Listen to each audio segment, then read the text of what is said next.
Ladies and gentlemen, welcome to Game, the show that covers games, arts, movies, entertainment, and everything else. I am your host, GQ. Today we're going to be talking about a great topic, but before we get into that, make sure you email us, gameshowchat@gmail.com.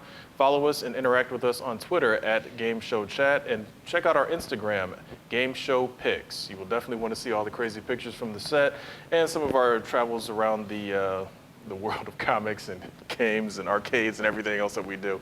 So, gentlemen, we have a great panel and a great topic. I want to welcome Megashawn to the panel and my main man, Kenshiro.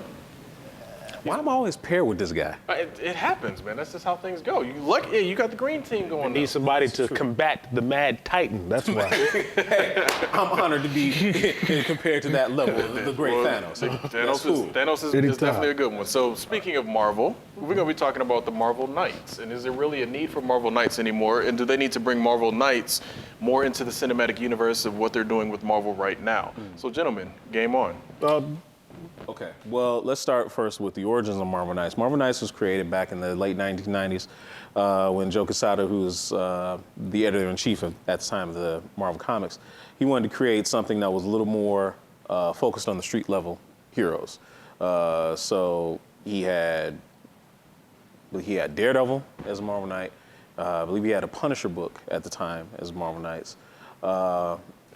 And some other books. Moon Knight. Well, there was Moon Knight came later, but along the same veins. So by the street level, essentially you're talking about the characters. We're not talking like Thor. We're not talking like the big, over-the-top, fantastic powers. We're talking about the guys that get in there and they fight crime. Right, exactly. In the dirty streets. Exactly. You know. And even Spider-Man was part of that. You know, obviously, since they don't own the rights to Spider-Man, they can't put him in that now. But from the cinematic standpoint, gotcha. I do think that it would be great because it would show you're having the everyday guy being taken care of by someone that can do it. Maybe not necessarily having a Thor. Thor can't stop by all the time and, Thor patrol the neighborhood. Right. Iron Man doesn't do that kind of stuff. Captain America, he does it a little bit, and actually he was a Marvel Knight too. But Captain America didn't really do it. He was reserved for the big time stuff. Definitely not Meteor Man. Right, exactly. So is there a need for it? Yeah, there absolutely is a need for it. Now, I'll give Megashawn the floor, but when it comes back to me, I'll say, there's a bunch of characters that I think would be perfect that would work out for. What you say on that? So and just like how you said, Joe Quesada, had the top talent so they could work without restraints. Because even if you look at it, when you're dealing down with street level, criminals, tactics gonna be a little bit different. Right. You have to, put them out more permanent fashion. Punisher is a prime example of that. Punisher is exactly. like, it's not like I'm going to send you to jail. It's like you're doing wrong. Goodbye. Right. Boom. Right. Game over. And then so I'll stick to it from a cinematic standpoint, just because I'm definitely not, the thesaurus that Kenshiro is. But in regards to Punisher, nobody was really a fan of the Thomas Jane one. I thought it was good. Oh, okay. Well, no, the one I did like with Thomas Jane was the laundromat one. Oh, the independent short. The independent short. Okay. He was at a laundromat, and he ends up, dishing out some justice to some unsavory characters, and they paid the price. And then I did like the one with Ray Stevenson, but to me that one was like they wanted to make up for the carnage that wasn't in the Travolta and Thomas Jane one, so they went over the top, in my opinion. Well, we all know that the shortcoming of that Thomas Jane one was that it wasn't rated R, and it should have been. If you're going to do a Punisher movie, it cannot be PG-13. Correct. It was stupid. Come on. And I think that even moving into the cinematic aspect of it, I think that's why I would like to see them, because you got Marvel Studios. I would like to see Marvel Studios / Marvel Knights as its own separate cinematic universe to deal with those more hardcore, you need to have an R-rated version of this, like Blade, for example. Right. Blade would fit right into that Marvel Knights kind of category. It would. And, Disney, they're no strangers to releasing R-rated movies, whether people realize it or not. Pulp Fiction under Miramax is still a Disney-owned company. That's how they did that, right? So Pulp Fiction is technically a Disney movie if you go, under all the layers. But I think that's how they could kind of do it. It's like, look, this is Marvel Knights. This is not your kids' movie. We can finally, if they ever get Wolverine back, I'm sure people are kind of, like you said, are sour on Wolverine. They've seen a whole 5 or 6 Wolverine movies technically. Right. And that's the other thing alluding to that, the other thing that has bothered them about Wolverine is they've never seen Wolverine done right. Yeah. They've never seen Wolverine. They've never seen Wolverine. They've seen Hugh Jackman as Wolverine. Right. Right. Yeah. But getting back on topic, I think they do have the perfect vehicle with that Netflix deal. Yeah. The way they're getting ready to do Daredevil, they're getting ready to do Jessica Jones, they're going to do Luke Cage, then they're going to do the Defenders. And the Defenders really wasn't a street-level team, but it looks like they're going to kind of be a street-level team. But they could take what they're going to do with that whole series. They could put Iron Fist. Iron Fist will be perfect in a Netflix series. All the martial arts action, take him to Kunlun, which is, the mystical, land where he came from. They could do all of that stuff. They could explore his history and everything. They could do Luke Cage, and they could do Luke Cage and Iron Fist. They could do Punisher. I think Punisher would be really good as a no holds barred Netflix series like that. I mean, because then it's unrated. Who cares? And they're not trying to take a shot at any certain brand or company, but if it's one thing that Marvel is great at doing, it is establishing lesser known characters and then putting them all together. So like you said, to your point, it would go great because you establish Daredevil, then that brings Jessica, then you got Luke, and then obviously Iron Fist is going to show up in the episode. Right. And then you bring the Defenders together, and then that opens up doors. And then with it being on Netflix, rating, you can do whatever it is you want to do. So definitely. I'd almost be willing to put $1,000, no, $1 million, that in that Luke Cage show, Iron Fist is going to show up. I almost guarantee that would be great. Iron Fist is going to show up, and then they'll be off and running because Marvel is the master at laying those breadcrumbs. Yeah. Even in Captain America, they've already said that they've laid breadcrumbs, not only for the Avengers, but for even other. Like Phase 3 and all that. Yeah, for Phase 3, for other stuff. They're the masters at that. Why? I'm not even. That's why I didn't want to say the name. It sounded like you were about to say, why can't DC Warner do that? DC Warner likes to keep everything as no, self-contained. Superman's over here, Batman's over here. Right, just and culminate. Green Lantern.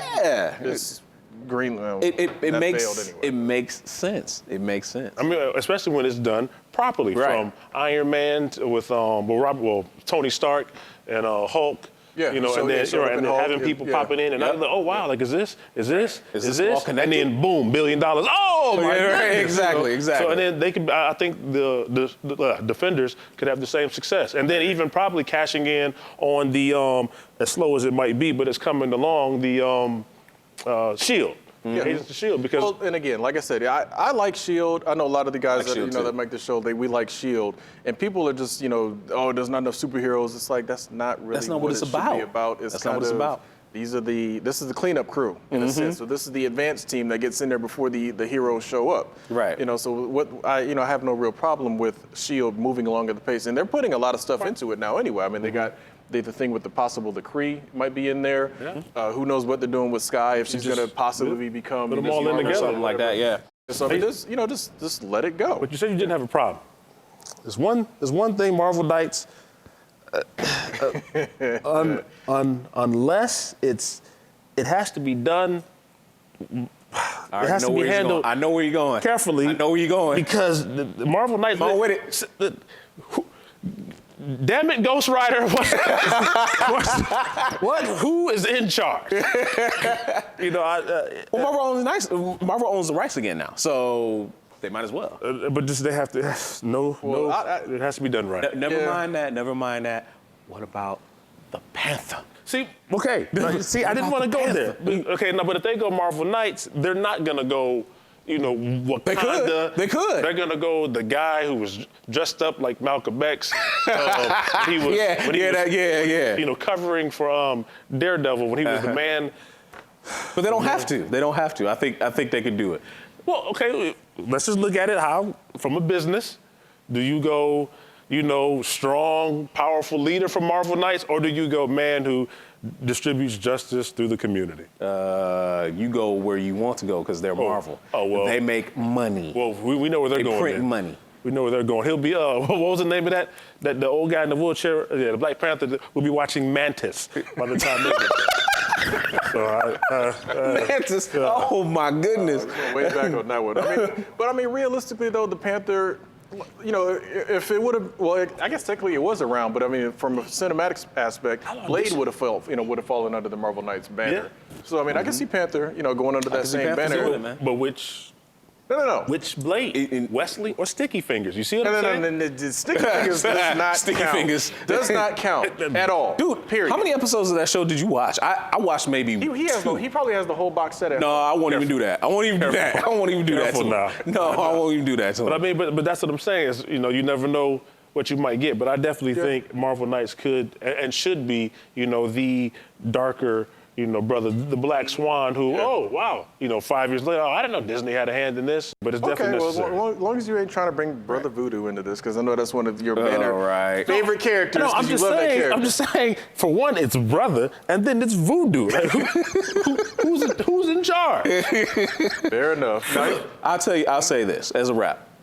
If they can make something out of Jessica Jones, who nobody knows outside of Marvel readers, if they can make something out of that, they can do anything. Well, unfortunately, we're out of time. I mean, gentlemen, we could talk about this all day. It's been a great topic. But you at home, make sure you email us, gameshowchat@gmail.com. Follow us on Twitter, interact with us on Twitter, send us your tweets. Let us know what you would like us to talk about at Game Show Chat. Instagram us. Check out our Instagram, Game Show Pics. You can see all of our pics behind the scenes, see what goes on, see all the hijinks and hilarity. Gentlemen, game over.